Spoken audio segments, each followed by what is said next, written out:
Okay, we're live. Ladies and gentlemen and variations thereof, welcome to the Selectives Lorecast, a casual Elder Scrolls podcast. I am Rotten Deadite, and I am probably sick as a duck. Because the allergies are killing me. With me today are... Chris Franzen, freshly out of retirement, Yay. otherwise known as Mojo. Mm-hmm. And I'm Andrew, also known as the White War. And today you're very lucky, ladies and gentlemen. Today we are talking about Emperor Riemann I, who is... let's see, this was... Riemann would have been the first era emperor? Somebody correct me? Okay, yes. And... Yeah, the second era started like when he died. Or when the dynasty ended, rather. Yeah. And... he's probably best known among Elder Scrolls lore nerds as being a bit of a meme, due to his, let's say, proximity to the reproductive process. I'm talking about Chowder here. We learned probably most of what we know about Riemann in Oblivion, if I recall correctly, which was where we got excerpts from the Riemann, and yes, that's where it showed up first. And also there are little sort of nods towards him in Pelennor Whitestrake's storyline, because Pelennor liked to yell things to Riemann, even though Riemann hadn't come around yet. But Pelennor was from the future, so there you go. And... the Riemann sticks out to a lot of people who are sort of stumble across it in Elder Scrolls games as sounding very... It's written with a very different language. It's very biblical, I think some people have put it, in its language, and that's also repeated in some out of game sources like the Shoni Edda, which is a very not safe for work piece of text about Riemann's life as an emperor, and it has not been completed yet. There's still stuff that hasn't been finished, which maybe we'll see one of these days. This, of course, being written by Michael Kirkbride, who is the one who's going to challenge you most of the time. And I think it's safe to say that Riemann did a number of things in his lifetime. The first one was that he united all of Cyrodiil back from when it was fragmented heavily. He came around during a time when the Empire had fallen to pieces. All of Cyrodiil had sort of broken up into sort of tribes, like holds, a little bit like it is in Skyrim most of the time. And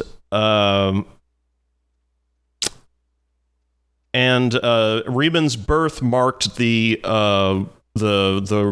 resurgence of the Empire, and very importantly for Cyrodiil, a symbolic reigniting of the what do they call, the dragon fire? I think. Yeah. Fires, yeah. And which a number of people have obviously asked the question, well, what was happening before that? And the answer is, I don't fucking know. But if the dragon fires weren't lit, then why? Okay. But and then the other thing that we all really, at least a lot of the deep lore nerds like me, really love Riemann for is the fact that he also started the Imperial Mennonite initiative. So that's where the space program in Cyrodiil started, in order for Riemann to create what he called an empire across the stars.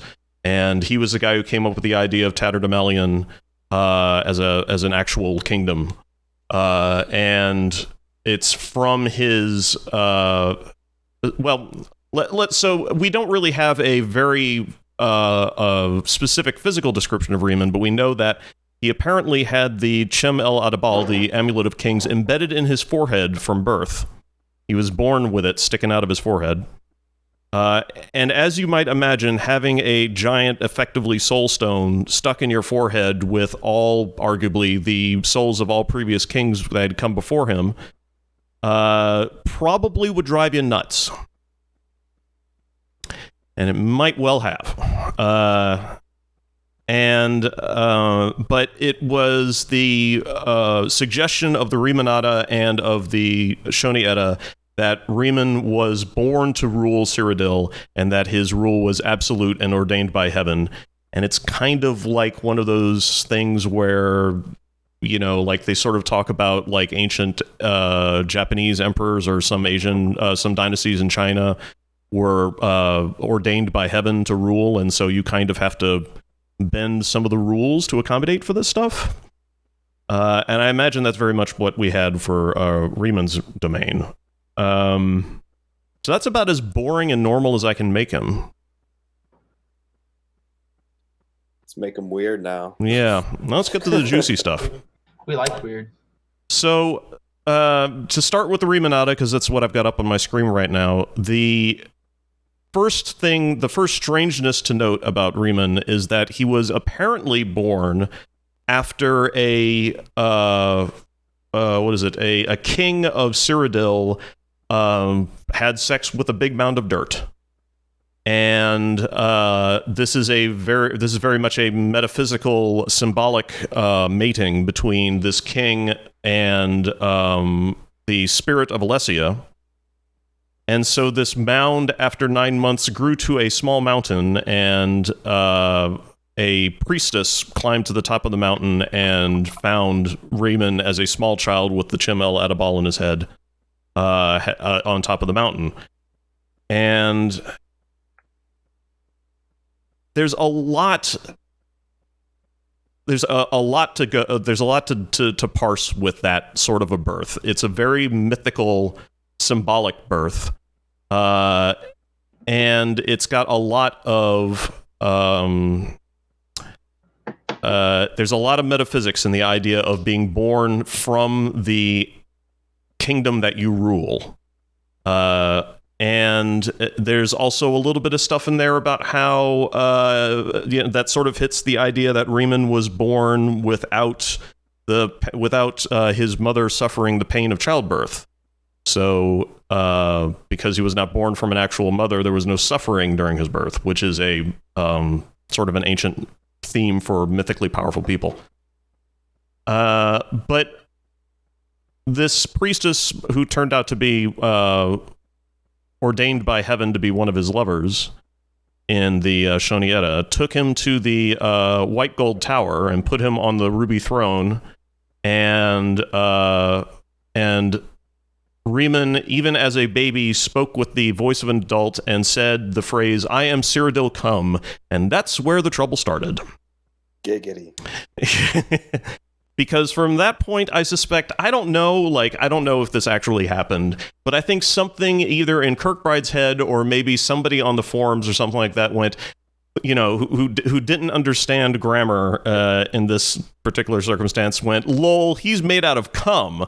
And then Kirkbride went, yes, we'll go with that. And so the next thing you know, you've got the Shoni Edda, which is I'm going to try to remember to link to a source for the Shoni Edda. Hopefully there's something in the Imperial Library. You got it? I put one together. Okay, so we'll try to link something in the in this video description, and that yeah, literal, and we'll get some reading material for you folks. But in the Shoni Edda, we discover that a part that Akatosh comes to Riemann's priestesses, who are also his wives, and demands that they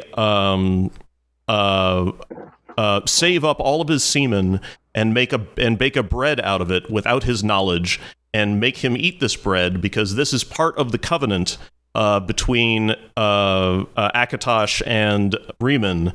In other words, between heaven and earth, that allows Riemann to be the ruler of the world. Or as Kirkbride put it, you want to rule the world, you got to eat cum. And that begins to that immediately slams the idea of Riemann's semen as being a very source for immeasurable power and the divine mandate, and Shoni Jesus, my head is literally spinning because of all the thoughts that I'm trying to that I'm having right now. All the way through the metaphysics of crop growth and reproduction, and there's a lot going on there. Yeah, it's like Egyptian mythology and lettuce. Wait. I swear to God, chowder and lettuce has come up before somewhere. Where the hell why is that ringing a bell? This is an IRC thing, I think. I don't know. I'm not sure, but anyway. No idea.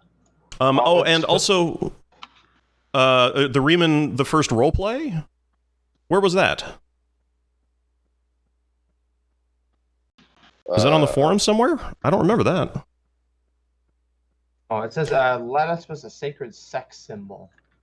Oh, that's right. Yeah, I remember that now. Which I suppose if you look at it from the top down, I can see why that would, Yeah, it could resemble like a vagina, I guess. No, it had something to do with the fact that if you in the lettuce that they were growing in, go ahead, Matthew, and link it. I'm pretty sure the bot won't murder you. I'm pretty sure. If you Google it, there's actually a type of lettuce that they were growing in ancient Egypt that if you cut it open, it released a milky white substance, and that's where the Egyptian obsession with lettuce came from. It was supposed to be an aphrodisiac. Yeah, like everything else under the planet. Yeah, Horus versus Set. That's right. Thanks, Seth. That's right. I do remember this now. Yeah, I think I first heard about this in IRC or something like that. I want to say. I think we were talking about it. Kurt Kuhlman plays Hasfat, and possibly Kirkbride plays Temple Zero. Huh. Something I did want to point out. Copy to keyboard. Yes. It's not incredibly Riemann related, but you're pointing out that I am Cyrodiil come. That's not the first time that Kirkbride has used that phrasing. Because he did the same thing in the Trial of Vivek. I am Azura come. That's right. Mm-hmm. So, and I kind of want to look up that kind of phrase and see if there's some other precedent for it. Well, it's in general supposed to be a very grammatically, it's structured as like I have arrived as Cyrodiil, or I am now Cyrodiil, or something. It's a but also because this is the way people's brains work. That also means that in the what was that TV show that we got an episode of in the IRC? The ARG. What the fuck? I can't remember the name of it. Oh, balls. I should have looked this up earlier. It's the script to a TV show that takes place in, I want to say, the Fifth Era. And it's supposed to be a historical docudrama, but the idea of Trans-Cyrod Insurgency. Thank you, Matthew. Yeah. Nice. Yes, well done. It's a parallel universe. A little bit. Yeah, and I'll see if I can remember to link to that document as well, because Riemann shows up in it as a Riemannock. As in, like a magical construction of some kind, like Atronach. Except the Riemannock is described as being a giant cloud of homunculi. And homunculi, of course, being very small, tiny people. In other words, sperm. Yeah. I was gonna say, isn't that a reference to jizz there? Yeah. And so it's a giant cloud of sperm, and it fires dagger missiles, I think, which was a reference to another book that where I don't remember the name of the book, but the main character at one point or another innocently finds a dildo and calls it a dagger missile. It's a weapon. And so it's a giant floating cloud of sperm that fires dongs at people. It's the best shit, folks. Felix is gonna join us. Oh yay, Felix. Does he need a link, or? I just sent one. Okay, good. Thank you, sir. Yeah. So there's all kinds of running gags for Riemann. There's Felix. And I think one of my dogs is bothering me. To let her back in. Can everyone hear me all right? Yep, I can hear you fine. All Hi, right. Felix. Hello. Come on, I can't miss the day of blessed chowder, right? Yeah, that's right. Yeah, we've already sort of covered Riemann's birth in the Riemannata. But we've barely even touched the tip, so to speak. We've just done the tip. Oh God, it's gonna be that kind of episode. Oh yeah. Dabella outlooting Sanguine through Riemann. Yeah. Mm-hmm. Yeah. So did we cover, like, obviously we covered, I'm guessing, the Riemannata. So then have we covered about the rest of the actual history of Riemann involving the Akaviri invasion and the origin of the blades, or are we going to get into that now? Not yet. You're just about to start talking about that right? Not yet. Right now. Okay. All right. Who's first? Go for it, bro. Yeah, you Oh, is. God. All right. You brought it up. All right. So basically, Riemann's one of my favorites because he's really the first instance of Dragonborn we get in lore, where the Akaviri. I forget though. Is it the Kamal Akaviri or the Seisi? It's the Snake Men. Yeah. Okay, so it wasn't the Seisi second who were half. doing it. Mhm. Okay, so yeah. So it's the Seisi invading, and everyone's kind of freaking out. And here's our boy Riemann. He meets these guys in battle, and he just starts shouting at them like a crazed Maori man with this red diamond in his forehead. Mm-hmm. And the Akaviri say, "Holy shit, you're what we were looking for." And they're like, "Wait, what?" Yeah, we have this art of kiai, which is actually just Japanese for shout, which to me is just like, oh God. But anyway, the Akaviri, yeah, that's confirmed in the lore, actually. Yeah, I know. Yeah. And so the Akaviri are there, and they suddenly stop their fighting, and they pledge allegiance to Riemann, and that's the birth of the blades, as we know it. And that's why they have all the really cool Akaviri armor and cool samurai swords and shit. That superior Nippon steel. Yeah. Yeah, superior Akaviri steel. I like Western Tamriel, like bullshit. Yet it has a remarkably small amount of carbon in it. It's very sharp, very brittle. But anyway, whatever. Okay. I don't know enough about superior Japanese, or sorry, Seisi steel. But yeah, that's basically how we get the first blades. And by basically dealing with this invasion, it kind of enables him to start on his conquest of Tamriel, where he manages to conquer, weirdly enough, everything except Morrowind, I believe, because they had the Numidium. That was the one thing that kind of stopped him. They sort of had a constructed god, so yeah. Well, it's a stolen constructed god. Yeah, still, yeah. It's my Dweemer's god, is what it is. My little new me, Oh. my little new me. One of my hard drives just told me that it's available to be disconnected. Nice. Yeah, that's probably bad. Yeah. Shit. You need a new machine. Yeah, it's time. I think it's time. We're not talking about the Treaty of Armistice, are we? Because that was Tiber Septim. No. I think it's Raymond. hang on, let me find it. I think I have it here somewhere. Riemann, I believe Riemann was repelled an invasion. Oh, okay. Yeah. Because I think that because the tribunal were still at their full chutzpah there. Matthew says he's got a treaty that he can source, so that'll be helpful. Oh yeah. I want to see that, Matt. Yeah. There's an NPC in Oblivion. Yeah, that's what I thought. See, that's the thing, Matthew. I'm glad you brought up that NPC, because if there's a blind spot in my lore knowledge, it's dialogue. There's fucking buckets of dialogue in ESO and other games It's that 2920 actually. was it? Okay.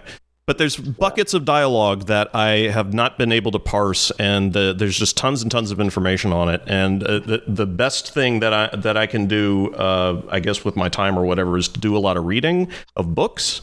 But when it comes to actual like dialogue strings, I'm not up to it. My game is weak. My game's weak. So, but yeah, there was a oh, hello. Copy the keyboard. About to open it. What's going on? Or I'm referencing a dialogue here. Bruma Castle.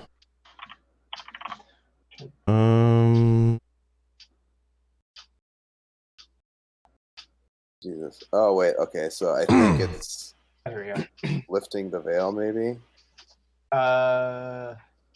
His alliance with Lord Vectring. Yeah, I control F Riemann. And there's some stuff. Let's see. It's it's lifting the veil. And then Raiders from the content of Akavir attempted to gain a foothold here in Tamriel.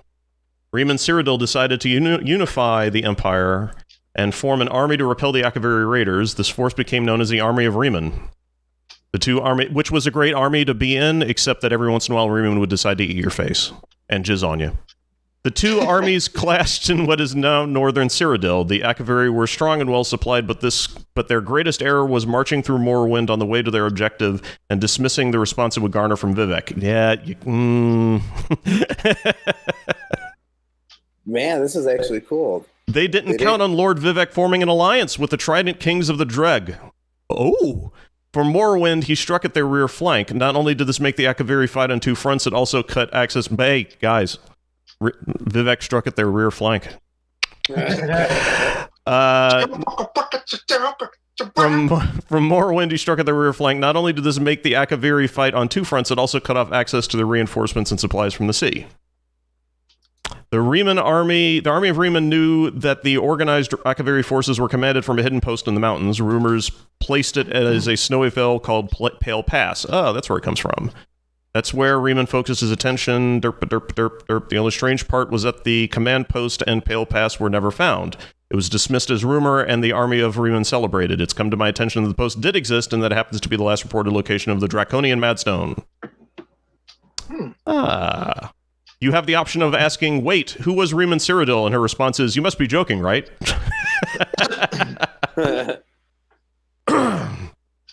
Awesome. Who hasn't heard of the greatest known hero of the First Age? Mm-hmm. Just like yeah. Well, yeah, and that's actually like beyond the whole like bath salts insanity of the Riemann and the Jonietta. Yeah. There's actually a lot of really cool, kind of more mundane things about Riemann Cyrodiil, because he's kind of the one who laid the foundation for the Tamriel we know. It was his second Empire of Men that actually kind of like united Cyrodiil and the races of men and started to actually form a proper empire. He took the ancient name Cyrodiil from the land that the aliens apparently referred to as like Ald Cirid or whatever.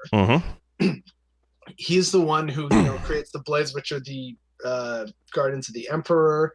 He I think it's the Battle of Argonia where he conquers Argonia and then renames it to Black Marsh, which is what we've known Black Marsh as for like all the Elder Scrolls games so far. So he's kind of the one who's like setting up the sort of groundwork that we all kind of come to just accept as the default, as it were, in like the third era. It all really starts with Riemann, this dude with the Chimel Audibal stuck in his forehead, which, correct me if I'm wrong, is also a metaphor for a vagina. So he's literally walking around with a vagina stone in his head. Good. I had missed that one. Yes, you're absolutely right. Yeah. So specifically Alessia's vagina. Yeah. Right. Yeah. We gotta be specific. Yeah. And someone said something at one point that has to do with like her menstrual cycle, and that's why it's red. But, so it is blood. Yeah. That's true. Yeah. That's a good one. Or three eyes like Dagoth Ur? Yeah, well, that's third eye. I mean, I could kind of see that. Yeah, that's just more. It's third eye, like right. Like Eastern, mysticism. Yeah. Interesting. Well, anyway, I just want to, like, as much as we meme joyfully about Riemann, there's a huge amount of mythical content, to Riemann's stuff. It's easy to sort of just figure, Kirkbride was writing porn, but there's a lot of really, really good theory behind this stuff, and also it's hilarious. Yeah, but it's also about deliberately presenting this kind of origin myth, right? Yep. What one could say, like, in the realm of Tamriel, Hrold did literally fuck a mountain of mud, and out of that eventually sprang Riemann, or that's a metaphor for like a king who came and made a land his own, and Riemann was actually just like born normally as like a son of a peasant or something, right? So there's greater kind of awe inspiration when you make something more mythical and awe-inspiring in its origin. Right? Well, that happens a lot in real life, obviously. They have a lot of legends that were written about historical figures that people have analyzed and suggested, or in some cases even proved, were sort of inflated or exaggerated, I should say, or in some cases outright fictionalized, to explain why these people, why these historical figures were supposed to be either worshipped or at least respected, or how they were able to achieve what they achieved. And a lot of that also has to do with, I have to say, just really quick, this tendency for humans in general, from any culture, to want to attribute something immense happening as being the responsibility of one genius person, as opposed to the combined efforts of and hard work of a lot of talented individuals. It's easier to say this, like, for example, this is one of the reasons why the Best Director award exists and is considered to be so prestigious. Why movie directors are considered to be so prestigious is because they have that, because people like the idea of X movie was fantastic because it was directed by this guy who's just a genius. And it has nothing to do with the art direction or the actors or the script writers or the editor or the soundtrack or et cetera, the army of people that came together to put this stuff together. Everybody just says, oh, well, it's because Martin Scorsese is a genius. Martin Scorsese might be a genius, but it's the combined efforts of everyone that actually created that, amazing piece of work. And there are a number of directors who fully embrace this idea and that they are geniuses and that it's all theirs. So there's a lot. So I kind of like the idea that Riemann may have had a semi-mythical or literally mythical birth. He might well have been born unto a hillock, but I also really like the idea that there's some fiction happening there, or what percentage is completely up to you. 0% is fine, 100% is fine. But the stories get really interesting when you take that historic and political and sociological aspect into account, for me anyway. Yeah, right. Hasfack calls bullshit on all of Riemann's mythological birth and history, exactly. And then, Hrold raped a young shepherdess and died. Gives a shit about Castav because he's the second emperor. Well, you said Castav, right? No, Hasfat, as in Hasfat. Oh, sorry. I thought you said Castav, who was like the second emperor. My bad. I misheard. Never mind. I'm an idiot. No, and it's also very important to remember that, like, okay, so does anybody have an idea of how old Cyrodiil or Tamriel is at the time of Skyrim? Wait, how old how old is Tamriel when Skyrim takes place? How many years? Measurable years. Over like as a landmass or as like an identity. Can you? I can't. I'm not even going to try to ask for an identity because that's way too old. And also probably unmeasurable because of the way that time worked just immediately after convention. I mean, like, how many measurable years? And I'm seeing about 7,000 in chat, and I believe that's right. I think it's about 7,000 something years. Yeah. I mean, if we take out like dragon breaks and things, and then maybe the area from Merethic era 2500 to Merethic era 1000 or so, which I mean the Merethic era is basically counted like our BCE, pretty much backwards. So it's a little wibbly wobbly, but it's in the Merethic era where the Dragon Wars happened.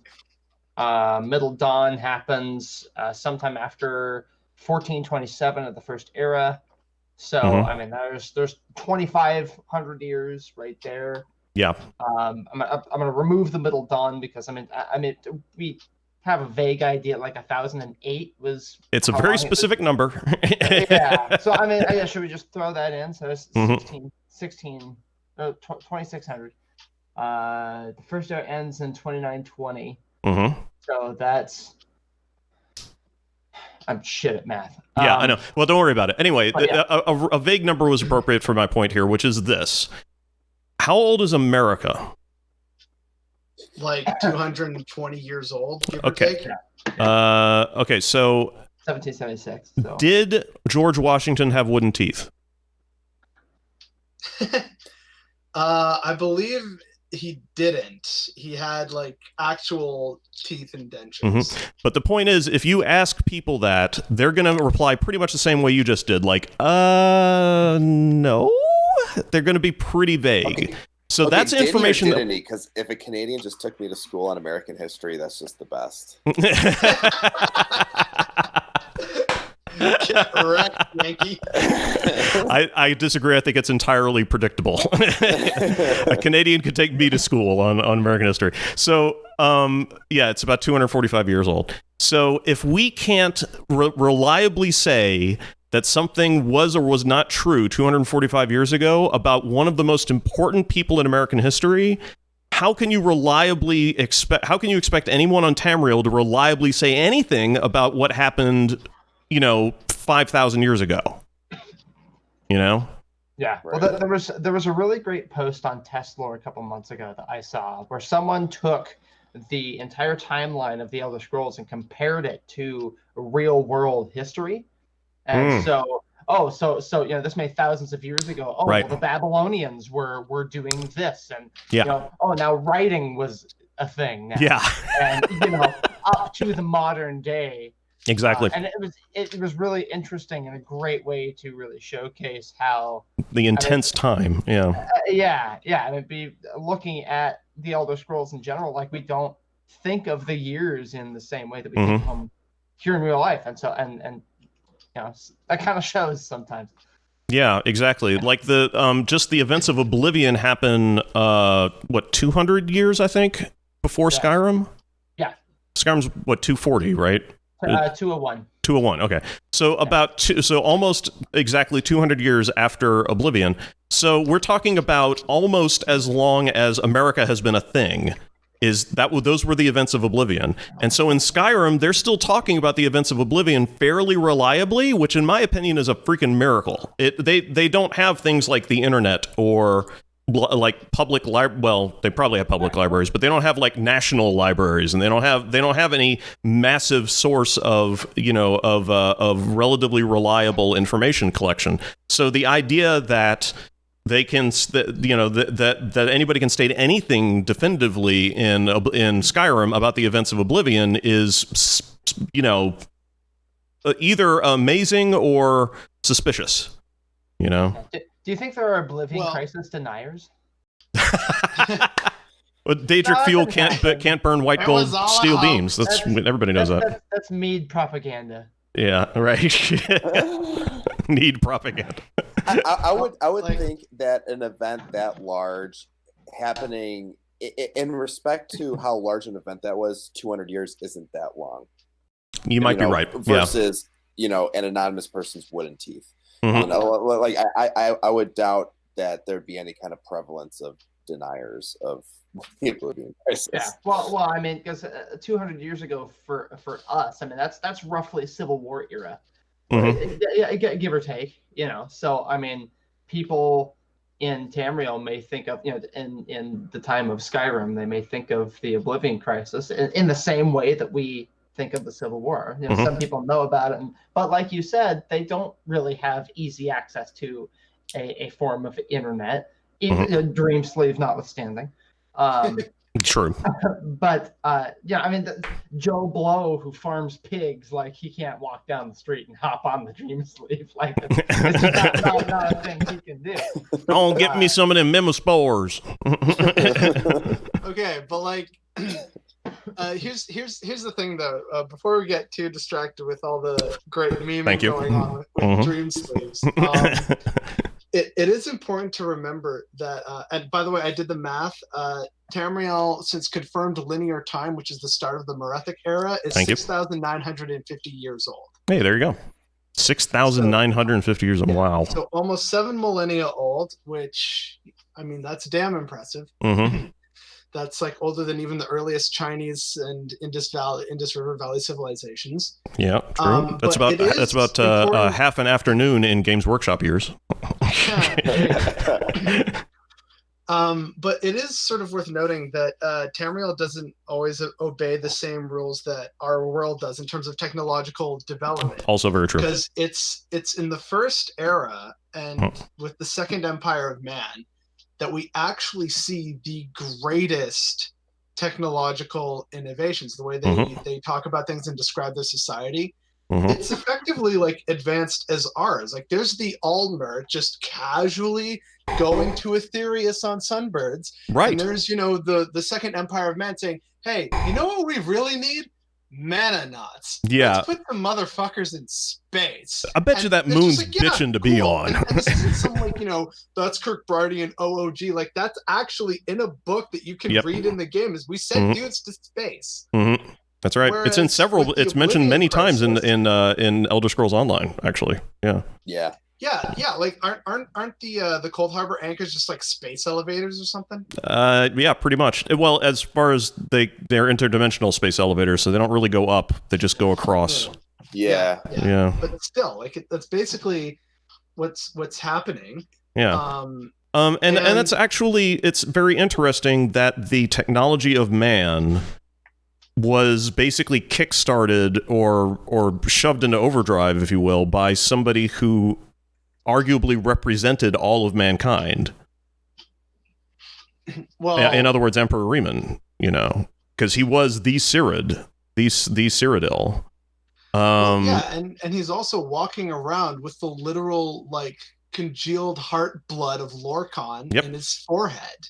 So he's representing this union and this sort of triumph in the sense of Lorcan over the mortal plane. And he's just kind of this kick-ass dude with some really messed up legends about him, but he presides over what is arguably, if we wanted to pick a time, the first golden age of mankind, the second being with Tiber Septim. Yes. But this is like the very first time where it's like, no, mankind is in charge of this bitch, bitch being Tamriel. And it also helps that his empire, and this is something we have to keep in mind, his empire was also built with help from the Akaviri, who came over in the first place, realized he was the Dragonborn, then they kneeled down and swear fealty, and they're also bringing over all their own knowledge and technology and whatever from Akavir, which helps him build his empire in Tamriel. But it's also important to remember that this is kind of before we see at least any kind of really big Daedric invasions and shit, because then after that we start to see things drop off for everyone, right? Like Numidium starts walking around, that wreaks havoc on Somerset Isle. We have the invasion of Cold Harbor, that wrecks the entire continent. We have the Oblivion Crisis, and so it's kind of like everything's sort of getting worse over time as the boundaries that separate the world are slowly worn away and eaten away at. And let's be real, Skyrim kind of feels post-apocalyptic. Nothing's really proper. Everyone's living in thatched roof huts. No one seems to know what shingling is anymore. Everyone's at war. Everyone's just trying to eke out these basic little existences. There's violence and death and destruction, massive banditry. There doesn't seem to be any kind of core, organized sense of society anymore. Everything's kind of gone to shit. And you know, there's still allegedly like Mennonites just chilling on Secunda, like, hey, what up? Yeah. Well, and I mean, there's this really common idea that we see. I mean, in pretty much any large group of people discussing the lore, there's this common idea that technology is moving backwards for Tamriel, and I don't really know what to make of that, because like I want to disagree with that, but it kind of seems to be the case. Yeah, I mean, is that an entropy thing? I mean, is that I mean, I have no idea. Because I wish I had a copy of it. Because Lady Nervar actually talked about this in Elder Scrolls lore, like, I don't know, a couple of years ago now, and she posted this really interesting Calpic curve image that showed. Is that the parabolic Kalpa? Yeah, I've actually the parabolic Kalpa. I've got the Untel Mora. Someone. Oh, perfect. There we go. Khajiit Eminem and Hyacinthus did some work, basically expanding on that idea. Let me see if I can find it here, and I'll link it in chat. That kind of addresses to a certain extent that idea that Tamriel is regressing in a way, because it's on the returning bend of the parabolic Kalpa. Although, yeah, I mean, this particular, the parabolic Kalpa, it has to do in part. Oh no, okay, yeah, no, hers, yeah, it does deal with that. They use the same shape to basically talk about how you know, as sapience and agency increases, divinity decreases, and vice versa. So I'll like that just for shits and giggles. Yeah, it's a really good theory. It's I'm a big fan of the parabolic Kalpa idea. Oh, thanks. Thanks, Chris. And man, you were saying that shit earlier too about how we were going to start off a little bit flat, and then somebody was going to say something, and this whole thing was going to blow up. It fucking happened. Yep. And this is I think that I was gonna mention something about how we don't really have any specifics about how Riemann passed. No, I don't think we even know at all. Yeah. We do know that he went off, and apparently he had children, because there's a Reman the Second. But we don't have anything better than that, really, which is a shame. Maybe we would have gotten it in the Shoni Edda if it had ever been finished, but I'm sure it would have been very strange. His wives died after his failed conquest of the underworld. Well, the only thing I can find is it says that Riemann died in First Era 2762 and was buried in Sankar-Tora, but it doesn't say how he died. Yeah. It just tells us when. Well, Matthew, as far as the failed conquest of the underworld, why would you let me pose this question to, you know, everybody in general. Riemann decided to make an Empire of the Stars and attempted a conquest of the underworld, which we assume is probably parts of, if not the entirety of, Oblivion. Why do you think he would have wanted to do that? And keep in mind the way that Riemann. Keep in mind what Riemann's divine mandate was.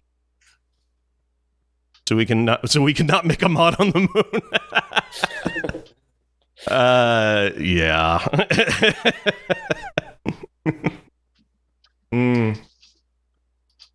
So, But that almost has that. I hesitate to say it. It almost has some Sharmat feel to it.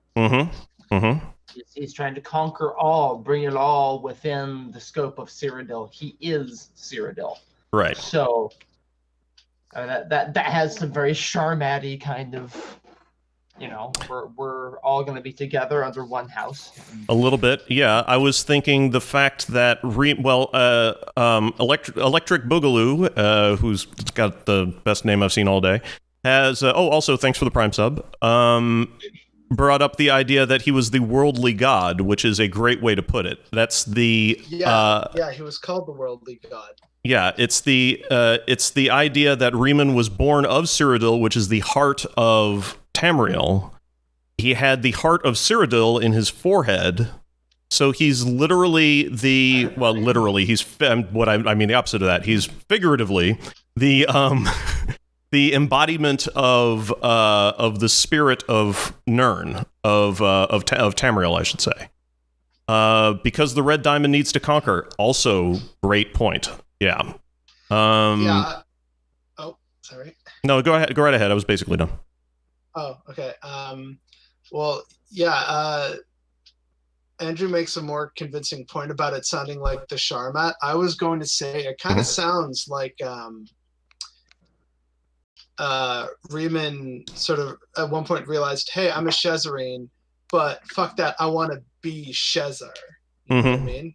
Mm-hmm. Yeah. So it kind of sounded more like he wanted to really mantle Lorcan in more ways than a Shezarene normally would, by being an agent of change, that is. Yeah, and I mean, the only thing really missing with the whole Sharmat thing is Hermaeus Mora isn't within, a wide berth of this. So, I mean, that kind of, it's like Sharmat without being a pawn of the aggregate.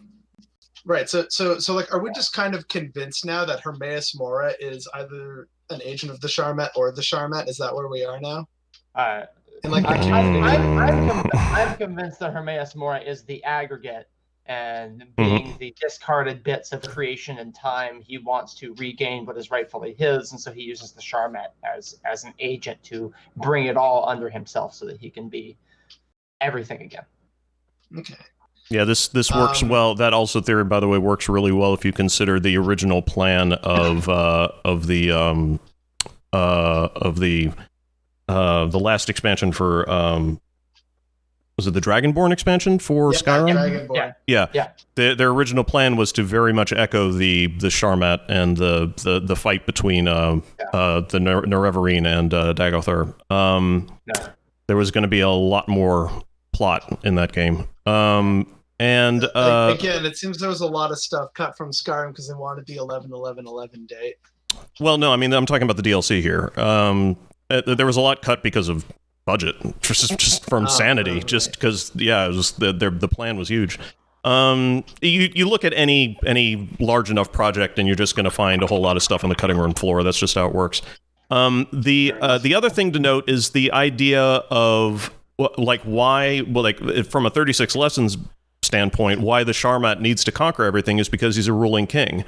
And it's the same thing that goes for Riemann. Riemann is the definition of a ruling king, and it's the ruling king's job, his mandate, to conquer things. So, to keep fighting until he finds his equivalent and then die out. So, yeah. That's just the way. That's what he's supposed to do. He's supposed to conquer. A soul gem containing the oversoul of previous rulers. Yeah, it is, and well, it's speculated to be that, and it's a pretty good guess. So there's a lot to line up that kind of stuff, and I think somebody suggested that something in the back of my head is telling me that somebody suggested that it was the oversoul of all emperors, future and past. But I don't remember where I heard that. I hadn't heard that. Yeah, no, that's. I don't remember where that came from. I could buy it. Yeah. I always think of that bit at the beginning of Oblivion, in like that first cut scene where Uriel Septim has the Kimmelada ball, and he kind of touches it and it glows, and he's like, oh, okay, like he's communing with it. Well, because it seems that the emperors, even the meaty emperors, seem to have some kind of, I don't know if it's like a sense of prophecy or vision, but they always seem to kind of know that something is happening or is going to happen. It's like, oh, it's destiny, can't fight. Like this earlier something like, you're the one from my dreams, gods give me strength. Like, I know I'm gonna die tonight. This Titus me like, yes, you're here. It's like, wait, you've been expecting me? Yeah, kinda. Like, It's like, that means you're gonna die, right? He's like, I've accepted this. Like, yeah, I'm comfortable with that. So we kind of get this view with emperors, and it actually presents a really interesting opportunity then to explore the link between the Chimo Adabal and Alessia as like being the spirit of the land, which some heretics say is just the Daedric plane of Lorcan. So that also gives you some interesting insights from that perspective. But to sort of bring it back to Riemann and how that helped him, are there any other exploits we know beyond just his conquests, conquering Argonia and fighting the Dunmer and specifically the Tribunal? Are there any other kind of like epic actions that we've missed, or have we covered all his kind of general insanity so far? Well, considering my total lack of knowledge about the Pale Pass event, I'd say the odds are real fucking good that there's something out there we don't know about. No, but I mean, like, is there something that like tried to conquer Eleanor that we haven't talked about yet? Because I know we talked about Pale Pass. The last battle before they called truce with Morrowind was the Battle of Aldmarac, I believe. Or Aldmarac, however you pronounce it. Let me double check here. I have the tab open. Can you type it in chat so I can like Google? Yeah, it's Aldmarac. Yeah. But how do you spell that? ALD space MARAK. Okay, I didn't know if there was like a fucking Q or something in there. You can't tell with these games. Yeah, I know. I mean, it's want to be sure. Let's see. All right. Something in chat, a couple people are asking if Riemann had conquered Alinor. Narina Carvane seems to think so. In that dialogue we were looking at earlier. Right after you ask, wait, who was Reman Cyrod? And she says, you must be joking, right? Then she goes on to say, let's see, with such an empire at his disposal, he conquered most of Tamriel, except Morrowind, of course, and was crowned emperor. So she omitted Morrowind from the empire, but not Alinor, not the Somerset Isles. So that implies that he must have seized control of Somerset Isles. I mean, they don't have a three living gods kind of, floating around. Yeah. And also, I realized that it wasn't Riemann directly who, like the first Riemann, that is, who was fighting Morrowind. That was Riemann the Third and Prince Juilek. And this was before the end of the first era, because the first era ends with the Morag Tong from Morrowind killing the humans. So yeah. Oh yeah, I'm seeing this this wiki page that somebody listed goes into all they call it the Riemann Empire. They're talking about all the Riemanns. Yeah. Yeah. I mean, basically transpose empire for dynasty. I mean, yeah. Yeah, like what the first Riemann did was create the second empire of men. It was the future Riemanns who went on the rest of the conquest. Oh yeah, yeah. But it's the first Riemann who like unites Cyrodiil, splits the reach between. It's also Riemann who splits the reach between High Rock and Skyrim. So again, this guy's kind of like the British Empire of Tamriel, who's responsible for a lot of the bullshit we have to deal with. Yeah. Very true. Just fucking everything up. Yeah. He like eventually conquers the independent kingdoms of High Rock and Skyrim. So he's kind of like the first real empire of man. Like we've had a few other empires involving men, like there's the Alessian Empire. You had the first empire of the Nords, but this is like the first one where it's like all men together, kind of like the first time since Lorcan and men first saw him get his heart ripped out by Trinamac. Like this is the first time that happened since then. Yeah, that's it's a very good point. And I'm reading some stuff about Emperor about Reman II's rule as well. It actually reminds me of when we were trying to map out when we were working on Tighter Demelian's timeline. We were trying to map out the ebb and flow of the Mennonite initiative, and we speculated that Riemann was the guy who, with the Riemann II, scaled back the program, and it stayed basically sort of like, subdued until Tiber Septim came along and then cranked that up along with everything else.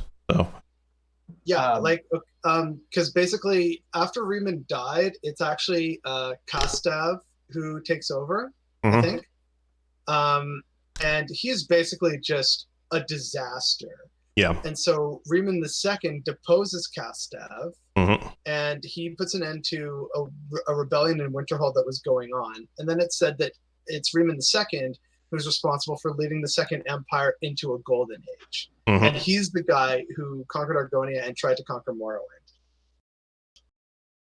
Yeah, and Reman the Third was fucking paranoid as hell. I remember this. Yeah. Jesus, I had to do a real deep dive at this a couple of years ago. Well, we're discussing in chat here. There was an Altmer named Riemann. Oh, also. Okay. His name was Riemann Carudil, which, yeah, eyebrows. Yeah, my name is Larock Obama. No relation to Barack Obama. Yeah, and he was married to Morgaya and was involved in the First Hold Revolt. I think he died in the First Hold Revolt, and that's or maybe he died prior. I don't remember. I remember reading this probably a couple of weeks ago. And so I mean it's Riemann Carudil and Riemann Cyrod. I mean they're so closely connected. Hey. But how do we make that connection? Is there is this like a nega Riemann? Yeah. No.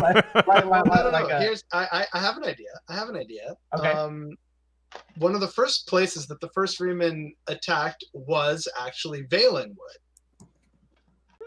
And so maybe the first Riemann kind of went there, saw all the trees, and thought about how he was born, nature, and realized that he himself was kind of nature made manifest in a sense. And he got a little frisky with a tree. He was a land himself, and kind of thought, hey, maybe this would be a nice place to kind of just drop a little quote seed of myself and see what happens. And maybe that's how we get Riemann Carudil. Well, he doesn't have to use his hands. He might have just done it on the way out. Oh God. Just like, okay, everything's backed up. I think we're ready to go. Oh, wait, real quick. Okay, let's go. more Shonietta. Yep. Chowder. Who doesn't like hot, gooey, white chowder? Yep, there it is. Hey, come on, you started it. I did though. True. So, I got to tell you guys, I think we pretty much covered it. I think so too. I think it's good and coded. Yeah, we talked about all the good shit. We talked about the good shit and how we set up kind of everything else in the following eras, and for the Septims to kind of use the template of the Riemann Empire to just kind of tweak it to perfection, as it were. And we actually even talked about the Mennonites and Tatterdemalion, so that was cool. I don't think we mentioned anything about his connection to Nocturnal. I didn't even realize he was connected to Nocturnal. Yeah, that's what we're getting in chat. He wore a crown of crows and a stately arc around his brow embedded jewel. That's in the Shonietta. Huh. That's right. He had. That's right. He had he had the favor of the Daedra. Oh shit! I almost forgot. That's what allowed his trespass into the. So how do you guys think he got the favor of the Daedra? Because he was literally walking around with Lorcan's cage in his, Akatosh's cage in his forehead. Maybe that's a good one. Like if we sort of go with like my idea that he was still kind of trying to mantle Lorcan completely, he probably went to the Daedra like, "Hey guys, come on!" Like, are we conflating the Amulet of Kings with the Heart of Lorcan? No, sorry. I mean like. Wait. Whoa. What is there a difference? That's what I'm asking. Technically, yes, but here's the thing: is the Chimel Adabal is apparently just like when Akatosh fired Lorkhan's heart to the east into Resdania, where it landed and created Red Mountain, some heart from the blood dropped and it fell into Cyrodiil, and that was the birth of the Chimel Adabal. It's basically the blood of Lorkhan. So we could very safely say that they're very closely related, but not the same thing. Yeah. Although I would say that they're not the same thing, since they're still two different stones for two different towers, but very much brothers. If that although I'm wondering now, could the Chimel Adabal power Numidium? It's awfully powerful. I think it would, but I don't think anyone would be crazy enough to try it. Yeah, I wouldn't want to see what Numidium would do under that, with that kind of thing running it. Hang on, because going back to what you were saying earlier about that the Chim or Chimel Adabal might be like the sort of a soul stone for the oversoul of all emperors. The original stone that powered the Numidium, that wasn't the Heart of Lorkhan, it was the Mantella, which was basically just a giant soul stone anyway. So probably the Chimel Adabal could power Numidium. I would suggest, however, that you need a dongle. You need some kind of an adapter. You know? Yeah. I'd say Chimel Adabal is like USB Type-C, and it's like, you need a thing. It's entirely probable that Riemann's connection to the Amulet of Kings was enough to get him weight with the Daedra, but I just want everybody who's watching this video to just roll around in your heads the idea that it might have been possible for Riemann Cyrodiil towards the last ends of his reign to institute national Daedra worship in Cyrodiil. I just want you to become receptive to that idea. And on that point, I think we're going to end the cast today, which I have to say is definitely one of the better ones we've done. This was really good. I thought it was going to be nothing but memes. I had the thought regarding Nocturnal. Oh, what's the thought for Nocturnal? Well, remember what we were saying earlier about Riemann kind of having some Charmady vibes? If we bring Nocturnal into the mix, Nocturnal could be acting as an aggregate. She is the Urdra, after all, as an aggregate for Riemann's Charmat.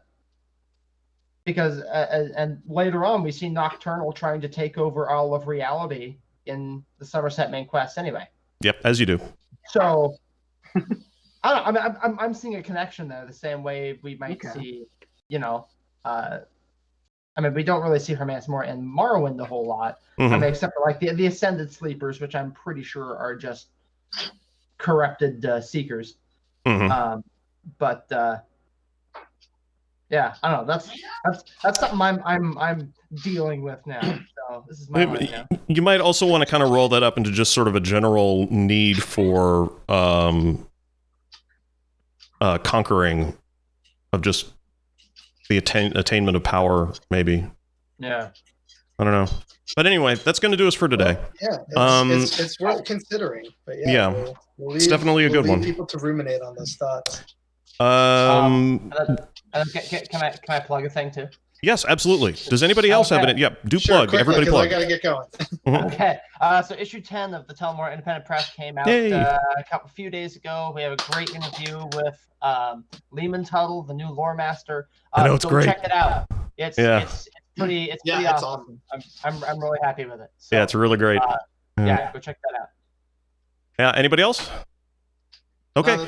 That's it. Thanks everybody for tuning in. Thanks, folks. We'll see you guys later. Tuning into the Rated R podcast. Adios. Bye, everybody.